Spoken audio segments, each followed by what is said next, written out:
Okay, you managed to get the cork on the tube as you're running out the door, packing your leather.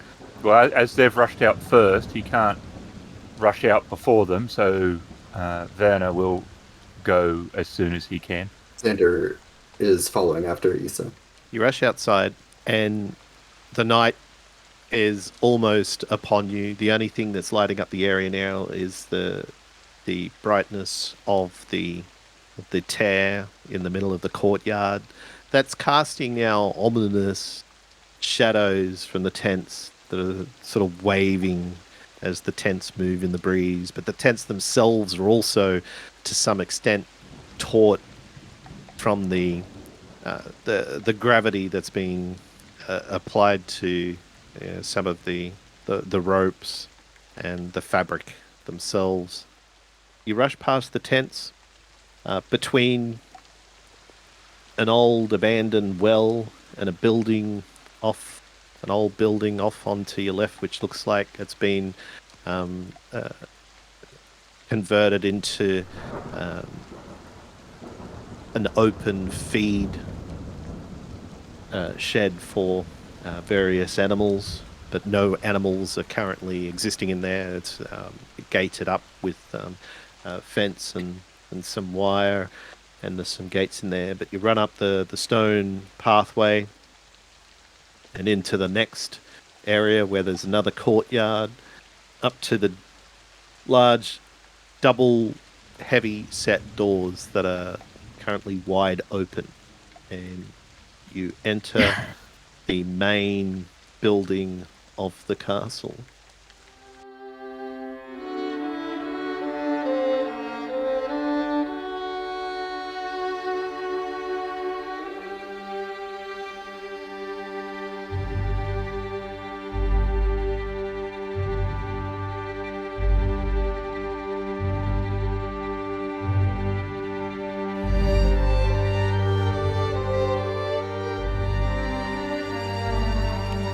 The year is 1915, and the world is at war. Middle Europa was an empire already pulling itself to pieces, long before they made their grab for power that started it all. 8 states held tenuously together by their Kaiser, who seeks to return his nation to its former glory. The Western nations took notice. Led by the Kingdom of Lions, they opposed Middle Europa and their allies, leading to the Great War. Millions have met their deaths in the endless tide of mud and blood and bullets and toxic gas, but the war that chewed them up and spat out their bones shows no sign of slowing down. In the midst of this obvious devastation, a more subtle threat has also emerged. Slivers of creeping dread needle those with the ability to notice them. The world that is at war is changing in ways it shouldn't, ways it shouldn't be able to. Events are undone, overwritten, continuity is warping, and if nothing is done, reality itself could be at risk. As the struggle for power overlaps with the struggle to preserve reality, loyalty and duty may be called into question, pitted against serving the greater good or even just surviving. This is the world of Carbon Grey.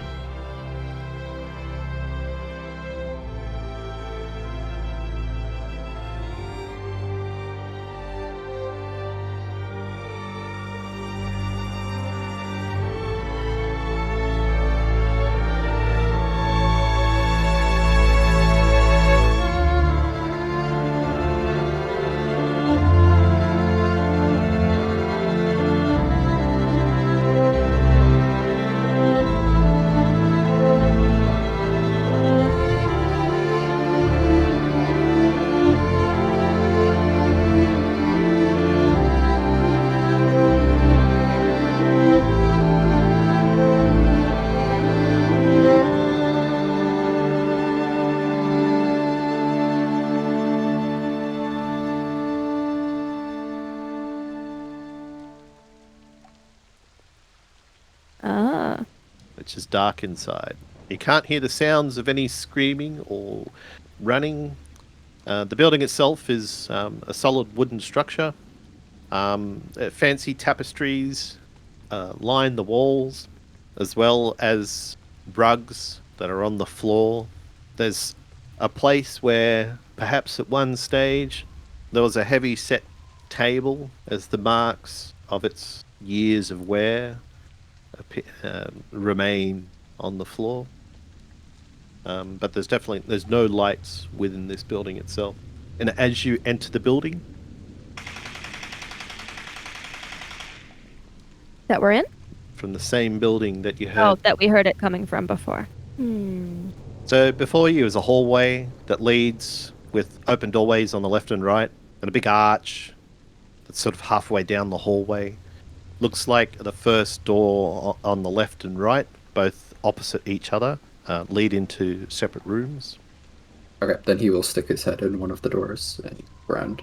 And the right one looks like it was possibly a bedroom at one stage, but it's been converted to house a single bunk.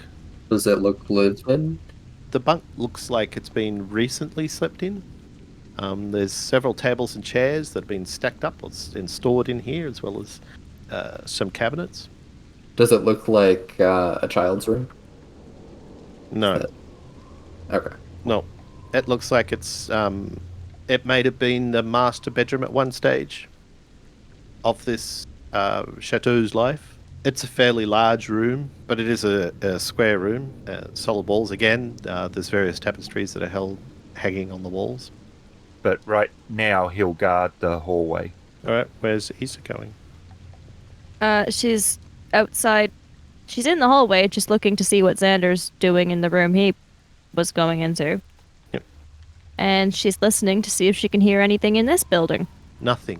Then she's gonna start looking around for stairs that go down. You don't see anything on through the left door, which looks like a living room. Okay. She will continue on. Opening doors, looking for stairs. The second door on the left opens up into a kitchenette sort of area. Beyond that is a hallway or a doorway that leads out into a hallway. And straight ahead on the south wall is a doorway, an open doorway that leads out onto a hallway. You notice right just past the open doorway, stairs that lead down. Alright, she will turn back to see what everyone else has been doing, as she's just been throwing doors open and leaving them open as they're not what she's looking for, and moving along. Either would have been following the sound. You think the sound came from the living room, where there are some couches that have been moved around, some stacked up, a couple of lounge chairs, a coffee table. There's a chandelier in the middle of this room that's sort of swinging slightly. What's Xander doing? Xander's going to follow you, following Issa, who was looking for stairs going down. Doesn't want you running off too far, because last time that happened, things didn't go so great. Oh, really? Not his fault at all. Oh. Okay, well, seeing that he's following her, she will call out so that the other two, who are doing who knows what, are aware, and say, I'm going downstairs. And he will head in the direction that Issa is. And as you turn around and say that, the door in front of you, as Xander is about to step through it, slams shut. So, door shut between me and Xander. Yep. And I'm now where? You're on the side where the stairs go down, and Xander's in the hallway with everyone else in the hallway. Excellent. She will stare at the door as it has slammed, and that is unusual behavior for a door to do by itself. Either will also check out the slam door. He will follow behind. Does Xander have a reaction to a door slamming in his face? He is going to stand there stunned for a few seconds. Are you okay over there?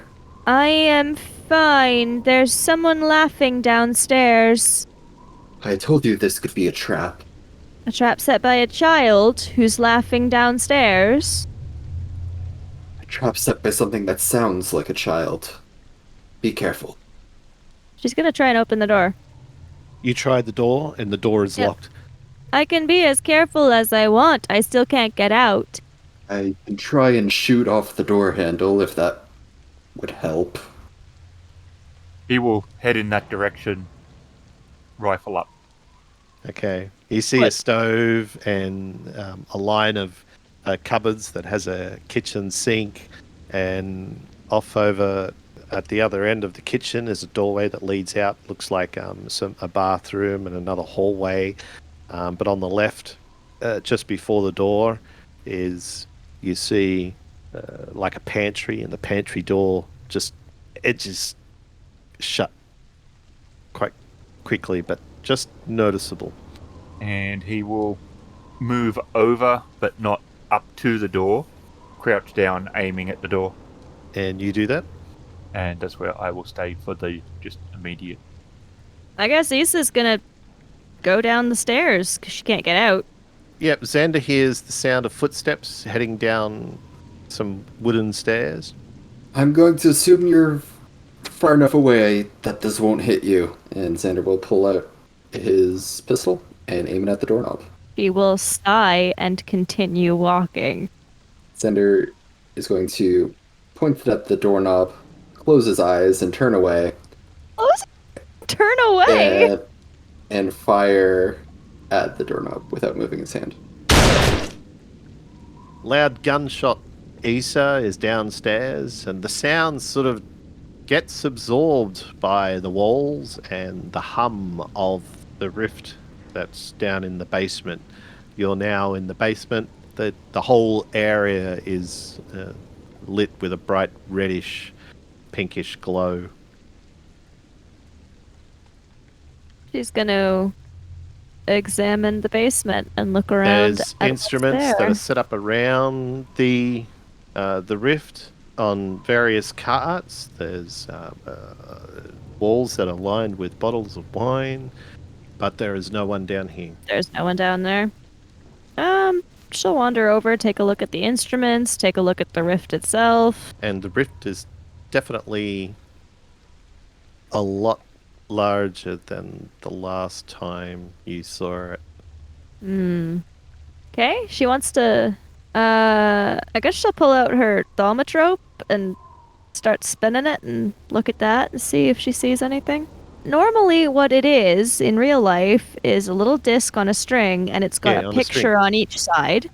And the most common one would be a bird on one side and a cage on the other, so that when you're spinning it, it looks like the bird's in the cage. It's in the cage. Yeah. But this, I guess, would not have pictures of a bird and a cage.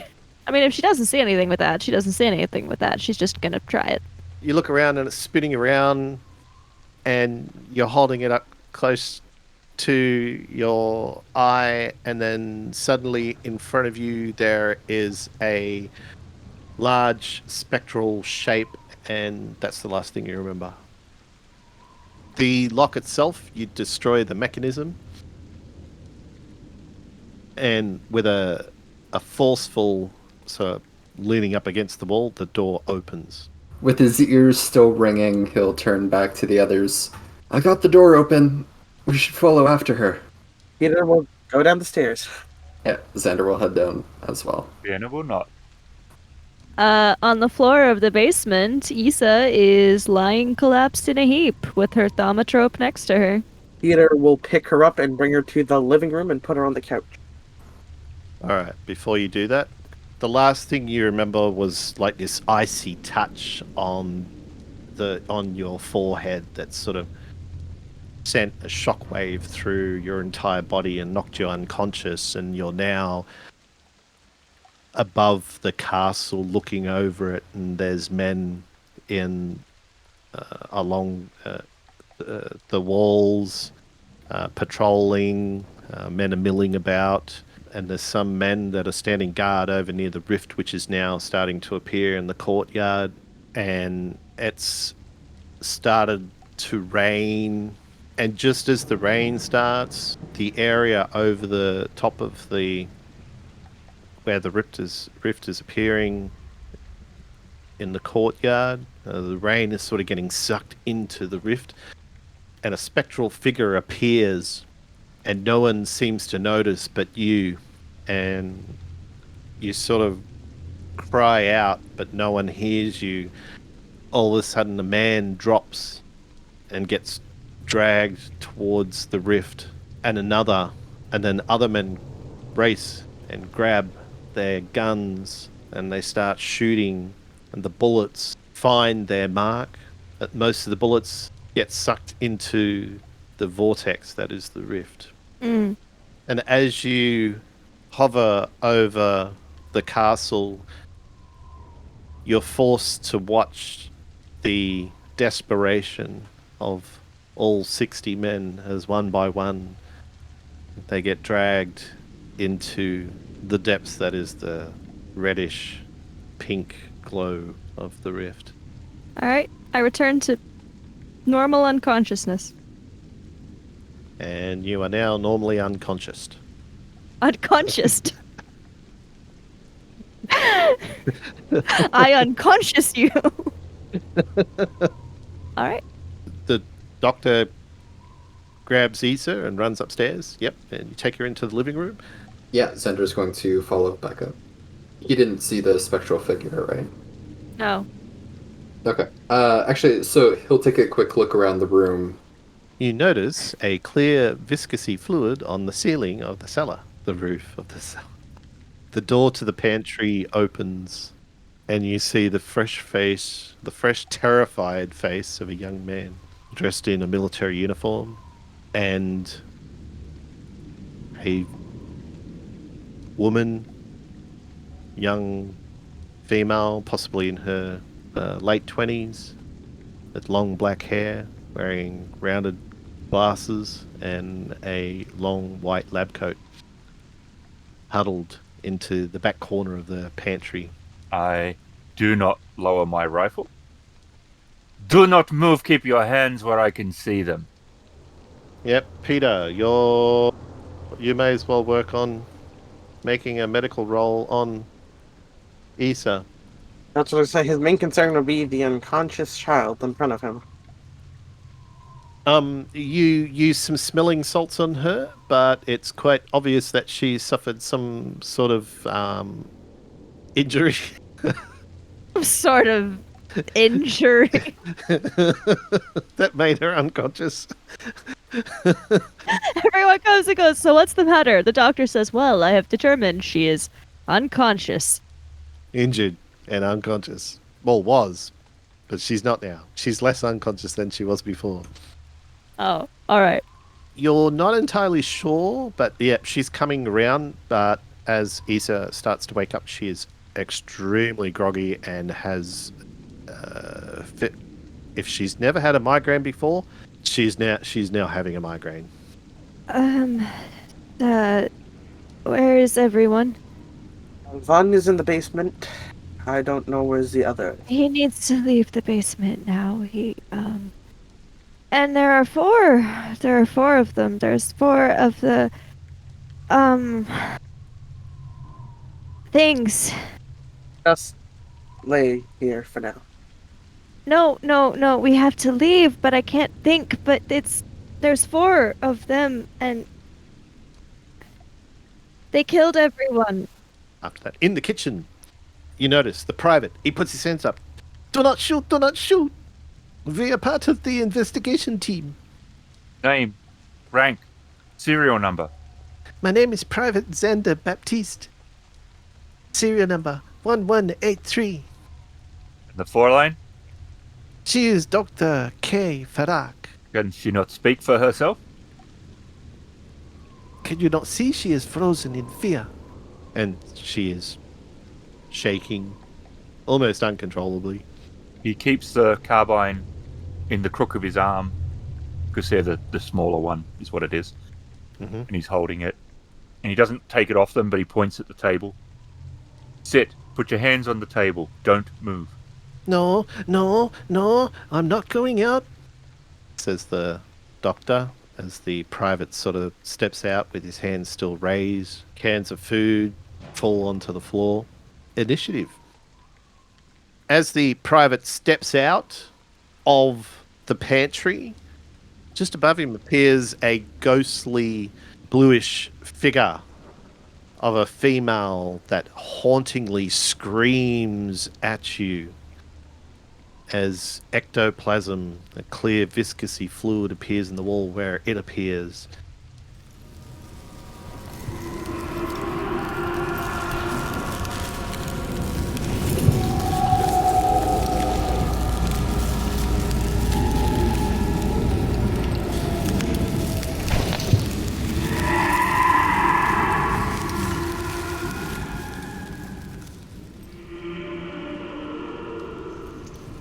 It flies at you. So he sees it. It lets out that unearthly scream and charges at him. But luckily, he was already basically very close to aiming in its direction anyway. And he snaps up a little out of reflex more than anything and fires off a single round. And it's not far away from him when the round must penetrate whatever form it has. And it goes over him and slams into the shelving behind him, sending cans and a puff of flour as the bag breaks, and it's screeching and thrashing. And then it screams back across the room, past the private and the woman, and disappears in the wall, leaving a trail of clear goo sliding down the wall. Very good. Peter will run to the gunshots and draw his pistol. You actually, unless you're waiting, you don't hear those gunshots, because at the exact same time as you hear screaming from the room, from the kitchen, a haunting appearance of a elderly male figure lunges through the wall of the living room at you, and it's also squealing. It's got its mouth wide open as it lurches towards you.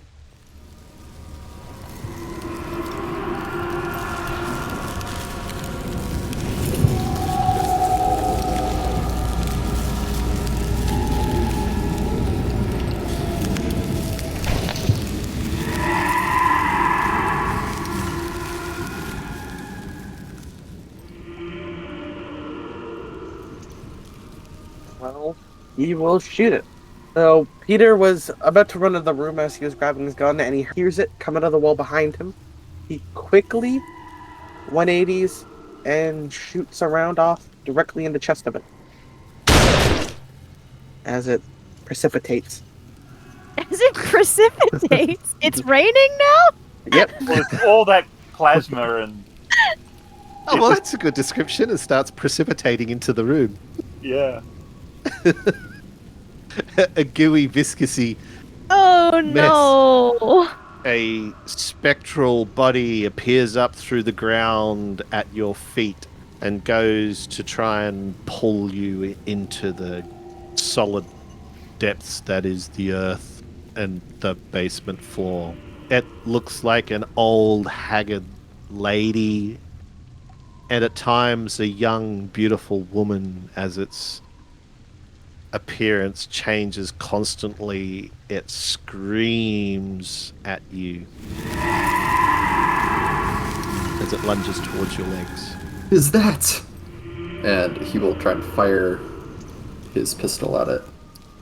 So as the screaming banshee-like thing tries to claw at him, he screams and pulls out his highborn defender and points it square in where the forehead of the creature should be, and fires off 2 quick rounds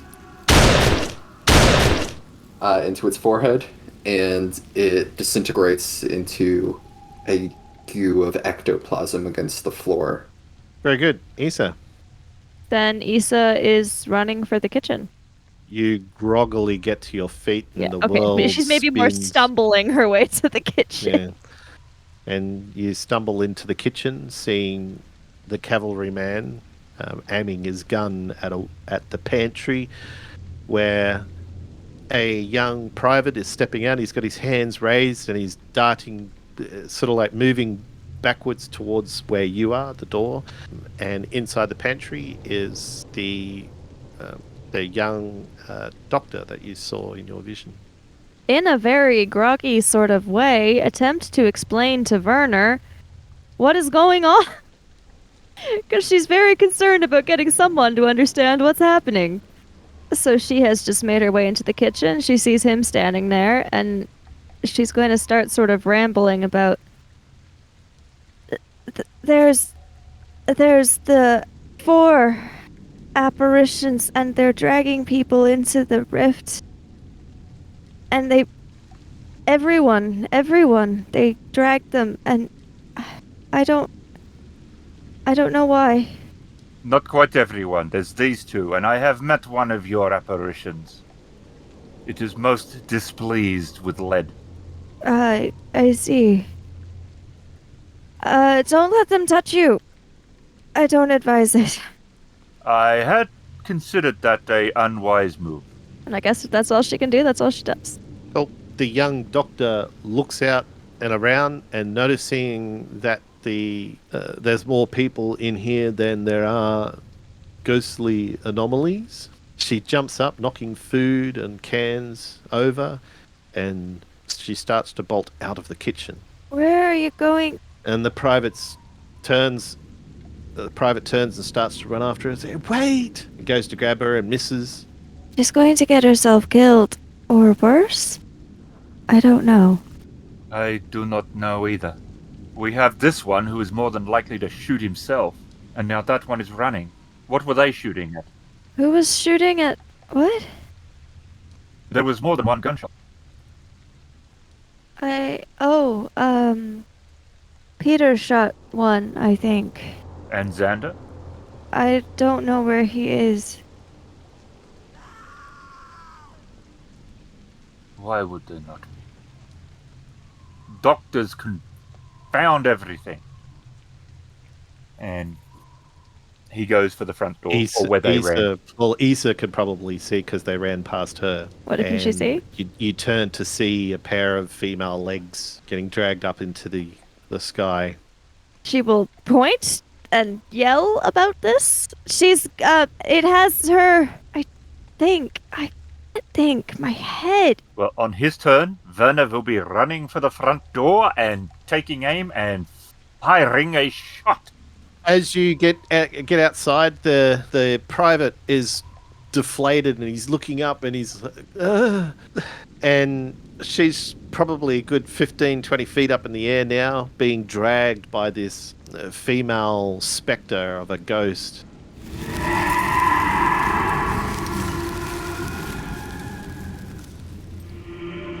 He runs outside, he sees her squirming and trying to get away from it, and she's being held, and he takes aim carefully, and he goes to squeeze the trigger, but she sort of twists and he thinks he's going to put the round through her, so he releases his pressure on the trigger, squeezes it again. He's getting worried it's getting too far away, and just as it's getting close to where he's really not confident it's going to be a great shot, he has little to lose at that point, so he fires.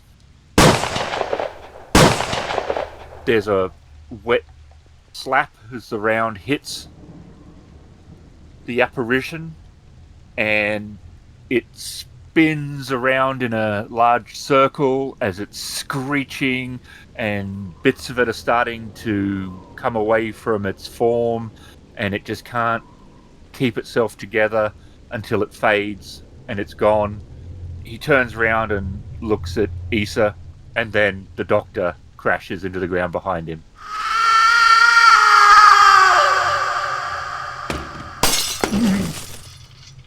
And Issa stares slightly stunned at the doctor who has fallen from the sky, and then will make her way over to try and see if the doctor is all right.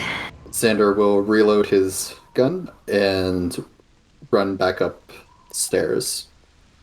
The doctor lands with a thud, as was described, and Oh no. lays there motionless for a second as the pain of realizing that she's landed, that she's compound fractured bones, and the ectoplasm from the spectre falls on top of her. And as she takes a deep breath to scream in even more pain, her face starts to melt. The clothes start to burn on her body. The glasses that were on her face slide off and fall to the ground, looking in the direction of the front doorway of the building that you guys are in. And the private, white as a ghost, runs. Where? Running is what got you into this mess. Issa, who had been walking towards the doctor to see if she was all right, is now staring at her, horrified. Then he's running towards where he last heard the screams, where he thinks people might be. You're not quite sure whether what is in the ground is human anymore. It certainly doesn't resemble anything human. It's not my fault. Well, he will go out the front door then, and avoid the ectoplasm. Quietly say a prayer to her and that he was sorry. Not that he feels responsible, he didn't feel he had any other choice, but that was not the outcome he was trying to go for. Issa's still just staring at the body. Werner doesn't know what else to do, so a paper bag of gumdrops gets offered to Issa. And she will look up at him, and she's quite clearly trying her best to stay composed. And she's going to say, "You shot that one, and Peter shot one, but there were 4. I had shot 2. I believe the other one was wounded. I do not know about the 4th. I killed one in the basement," Xander says, walking out. That is 3 and 1 very wounded. It might not be dead. Where would we locate it? I don't know. It came out of the rift. If it went back to the rift, it could stay there for who knows how long. How do we close the rift? I don't know. You, Xander. This is meant to be your area of expertise as well. This supernatural nonsense. Look, I know a bit, but I don't really know how to close a rift. That's kind of her department. I can try. Well, I think you need to think of something. And he waves the gun at him, not the barrel pointing at, but this. This is what I understand. Trenches, mud, rage. This, pointing at the dead doctor. I have no idea what this is. They sent me here to find out what happened to everybody, and I don't know. What do I tell them? That they were taken by these weird apparitions? How do I do that? They would think I'm mad. But if this is what we're faced with, then we have to do something. I can't shoot the rift. What about those grenades that we picked up in the previous mission? But is the rift affected by physical damage like that? I don't know. I can't close it. You might be able to. With a controlled blast, could close it, maybe. I have 2 grenades. You have whatever you have. It will take me some time, but there is supplies here. It will be a bit of a dirty bomb. Won't be the most elegant of explosive devices, but I don't know where to put it. The positioning of it, how we're going to get close. I felt this weird sensation when they first showed up. How do we get close to the rift without getting sucked into it? I could probably do that. Are you sure, or is that you speaking because you're unhappy with what happened to the doctor here? Xander walks up beside her and grabs her hand. Looks confused. Werner goes to leave to scout out what he needs to make the bomb, but he will say, "Doctor, I am requiring you and possibly Xander to be keeping attention for the last of the spectres. As far as we know, the last one was wounded, or as wounded as such a creature could be.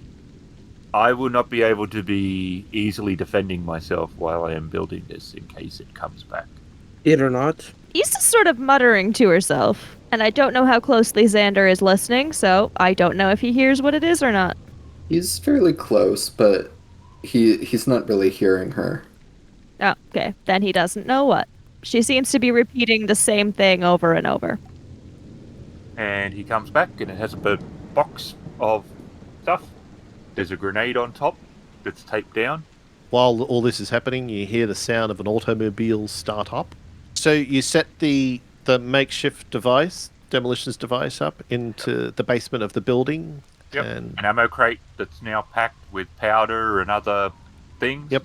Bits of grenades and shells and incendiaries and all sorts of things with a grenade on top. When we unscrew this and pull it, we run. Okay. We don't walk, we don't take our time, we don't enjoy the sights, we don't admire the architecture. We run. This boom will be much bigger than the grenade. you give yourself enough time. You click the fuse. You bolt out of the building as fast as you can, and there's a horrendous explosion as the building collapses in on itself.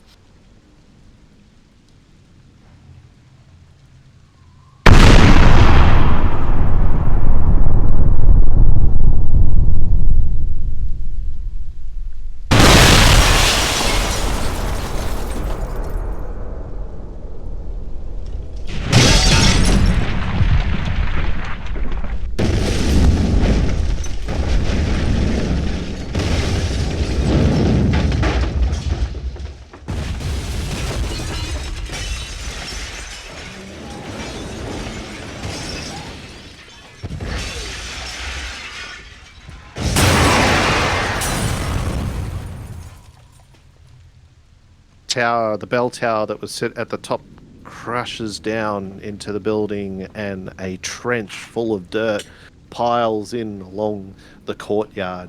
The rift and shrink and move and almost topple out of view from the courtyard and disappears into the ground.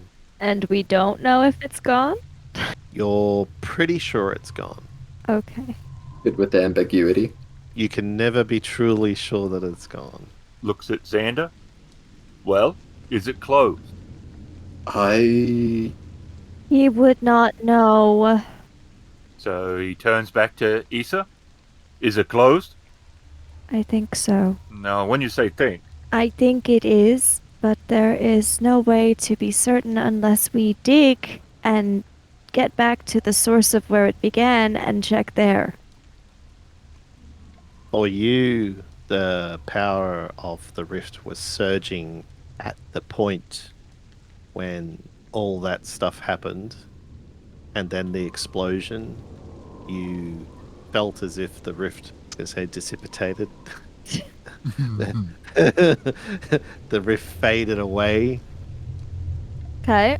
You don't really sense that anything's wrong, but only time will tell.